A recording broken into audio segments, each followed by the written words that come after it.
Vyttila bus terminal പദ്ധതിക്കായി കിറ്റ്കോ തയ്യാറാക്കിയ 4 രൂപരേഖകളുടെ power presentation Kakkanad കളക്ടറേറ്റിൽ നടത്തി. വിദേശ രാജ്യങ്ങളിലെ ആധുനിക ബസ് ടെർമിനലുകൾ സന്ദർശിച്ച് തയ്യാറാക്കിയ രൂപരേഖകളാണ് പ്രദർശിപ്പിച്ചത്. ആധുനിക ടെർമിനലുകൾ വിലയിരുത്തി തയ്യാറാക്കിയ 4 രൂപരേഖകൾ കിറ്റ്കോ യോഗത്തിൽ വിശദീകരിച്ചു. 4 രൂപരേഖകളും സംയോജിപ്പിച്ച് ഭേദഗതികളും മറ്റ് നിർദ്ദേശങ്ങളും ഉൾപ്പെടുത്തി അടുത്ത മാസം അവസാനത്തോടെ അന്തിമ രൂപരേഖ തയ്യാറാക്കാൻ യോഗം കിറ്റ്കോയോട് ആവശ്യപ്പെട്ടു. ഇതിന് അംഗീകാരം നൽകാനായി വൈറ്റില മൊബിലിറ്റി ഹബ് സൊസൈറ്റിയുടെ യോഗം അടുത്ത മാസം വിളിച്ചു ചേർക്കും. കൊച്ചി നഗരവികസന നോഡൽ ഓഫീസർ ടി.കെ. ജോസും വിവിധ വകുപ്പുകളുടെ പ്രതിനിധികളും യോഗത്തിൽ പങ്കെടുത്തു.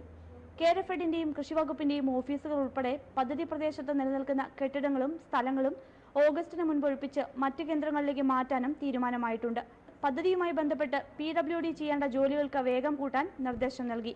കൊച്ചിയുടെ വരുന്ന 25 വർഷത്തെ വാഹന തിരക്ക് കൂടി മുന്നിൽ കണ്ടുള്ള റോഡ് സൗകര്യങ്ങളും ടെർമിനലിനോടനുബന്ധിച്ച് വികസിപ്പിക്കും. വൈറ്റില പേട്ട റോഡും കണിയാമ്പുഴ റോഡും വീതി കൂട്ടാനുള്ള നടപടി തുടങ്ങിക്കഴിഞ്ഞു. ഇതിന്റെ പ്രാഥമിക സർവേ നേരത്തെ തന്നെ പൂർത്തിയായിട്ടുണ്ട്. റോഡിന് വീതി കൂട്ടാനുള്ള സ്ഥലമെടുപ്പിനോടനുബന്ധിച്ച് ഉയർന്നു വന്നിട്ടുള്ള പരാതികൾ ചർച്ചയിലൂടെ പരിഹരിക്കാനും യോഗം തീരുമാനിച്ചു.